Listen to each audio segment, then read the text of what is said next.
hardest and the greatest during the film. So what was the hardest day of production or post-production, and what has that taught you about leadership? I think the others, there's so many moments on the course of Three Cold Dishes. You have to wait till when you see the documentary. But I think there are two key moments during the shoot of Three Cold Dishes that shaped my leadership approach. And first, I have to just say a big thank you to the cast and the crew of Three Cold Dishes. I'm just lucky to be the director, producer, and then the guy that discovered the story.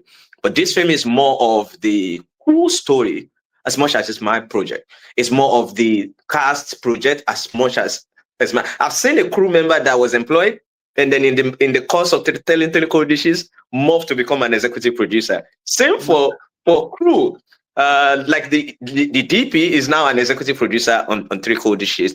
Same for like one of the cast is also currently an executive producer on Three Cold Dishes. And these decisions were not made before the principal photography was in the course of the project. And then, like you could see, it just feels like it is our film. It's not a soft film.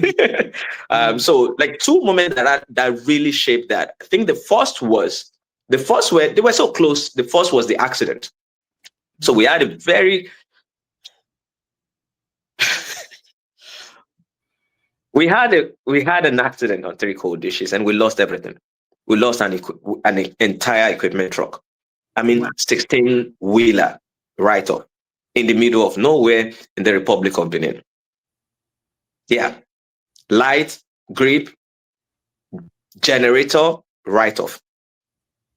3 weeks into production, the only thing we didn't lose was life. And I was looking at our truck, it was upside down. And everything shattered flat in the bush. And I was the leader. And then throughout my journey, I know that.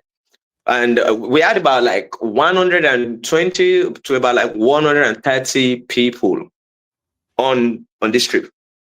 And everybody is looking up to you to read your reaction for them to decide. I grew up in a town called Likwaja, like real streets of Lagos. I wasn't raised soft. I was raised on the street, and I built a very tough skin to deal with all sort of challenges. Like nothing has really crushed me like that moment, right? Like nothing prepared me for that moment. Because I was looking at, like, it's possible that there's someone under that truck and it's gone. What becomes of my life? What would people say? Like, is this the end of it for me? Like so many things. And I thought, you know what? We are here. We've come to this spot. And whatever it is, we're going to ride it. And I rushed into the space, started like pulling people out, and then the other crew member also joined in. And the moment we discovered that, okay, the 3 people survived, but with huge injury, and we rushed them to the hospital. We started doing, so my experience as a content collector on concerts has really helped me in that moment, because I've been in concerts where, like, I was in London, like covering an event at O2. Was it O2? Yeah, and then they end up chaotic. Like people actually died. The concert. So I've seen crisis management on big shows from past experience. So all of those really played in the decisions that I made in the first 10 minutes. Like get people to the nearest safe spots. Reduce risk by making sure that we're not on the express, expose ourselves to more accident, and then figuring out what to do next. So safety first in the moment, and we survived that moment. I think there was a time I was leaving and everything was cleared already, so we've already moved people to the nearest hospital. And I was just leaving the crash site, and I saw Fatuma. She was walking towards the site, and she was crying. And then she opened her arms like this, and I tried to hug her, and then I started crying like, 2 seconds, I'm like, no, that's not you. Mars don't crash. No. And then I stopped. And then that moment, and at some point, I sat down beside the bush, and I was just like, I was thinking in that moment, like, bro, you are human. At the end of the day, it was so natural. And then when we got back, it took us a lot to kind of move because we have to go through the police clearing of the mess, and then getting another huge truck to and crane to lift the crash, and then lift all of this. Like, we can't leave the debris there. We have to move everything all the way from the northern Benin back to Cotonou, which is almost like 13 hours journey, because I couldn't continue. I told my guys that even though, people didn't die, we have 3 people still in a critical condition in the hospital. I'm not mentally capable of going on that journey to go shoot anything, knowing fully well that some of my crew members on the sick bed struggling and fighting for their lives. So we're going to end this shoot right now, get everybody back to report and to Cotonou, and then we keep up eyes on the victims that are in the hospital till they're well, and we can transport them back to Cotonou or send them back to Nigeria for further treatment. I don't think I want to think about anything shoot. And so we mobilize everything, and then we return to Cotonou the next morning. So I went straight to my hotel, which was the second part of it. And then I slept and I woke up to decide, what do we do next? Is it over? And I saw videos on my phone from my crew member. So we made sure, one of the things I told everybody on the set is, please do me a favor. Don't share anything on the set. Don't call anybody. Don't tell anybody. I do not want any negative news popping out of this project in the media. Let's keep this within us, right? Unfortunately, I think one person called their family member, and then it's a very small community, and things started spreading. So my guys, that's the crew, they took themselves with their own money, like their own resources, to the club to go have fun, and then create a lot of videos and posted it on social media. And I do not understand the concept.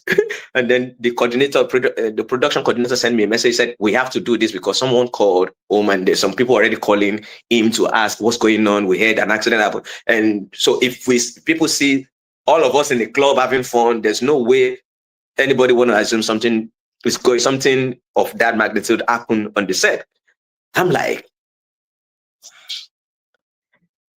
how do I look at these people who have taken it upon themselves to protect this project, even in the middle of trauma, still try to live it through?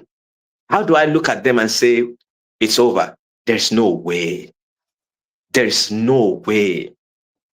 And I said, you know what, Asurf, whatever you have to do to continue this story, you got to do it. So step in, your producers, you go and deal with it, rent new equipment, do all the clearing again, and just do it. But we will not stop on this story.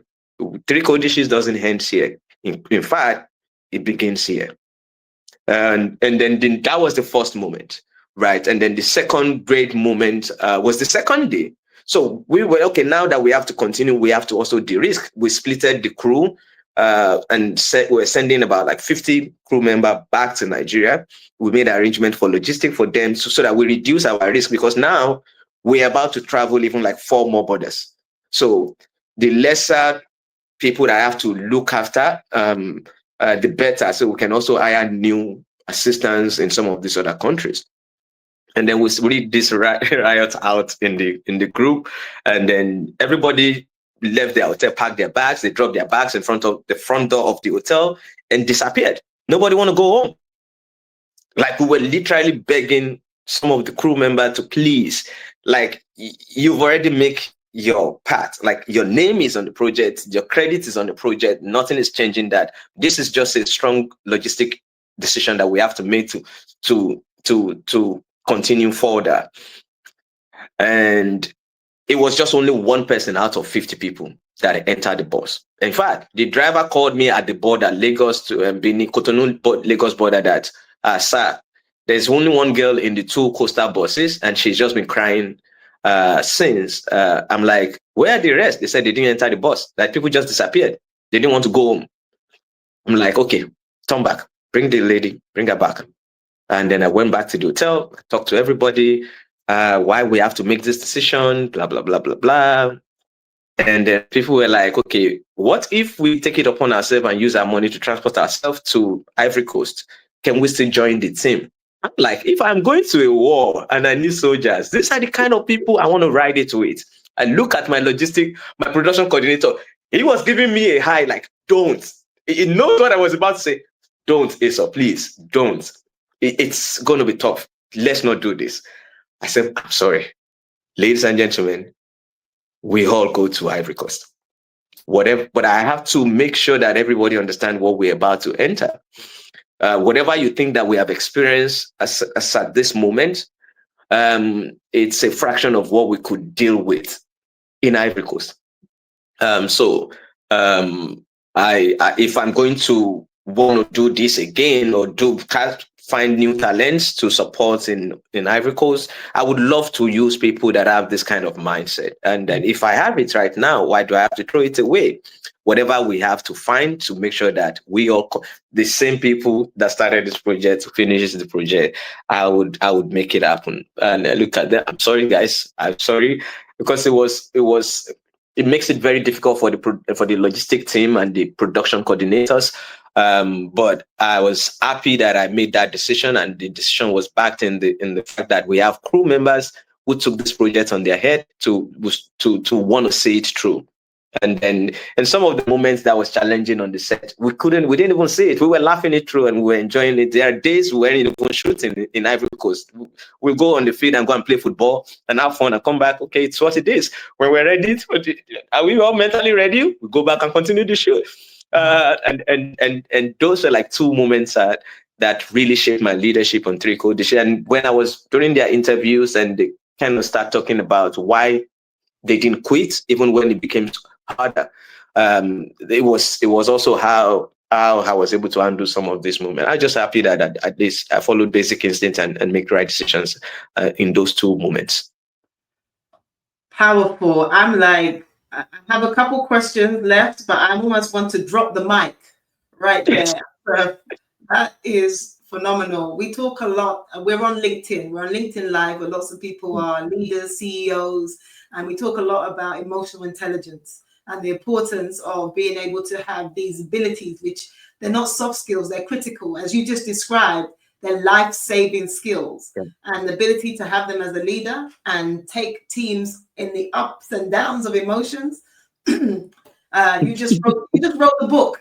You just wrote the book. And I think people don't really understand when they see these things on the screen, what's happening behind the scenes, what it takes, and why we need to give, creators their flowers in terms of what they go through to be able to tell these stories, particularly ones with such an important message that you have.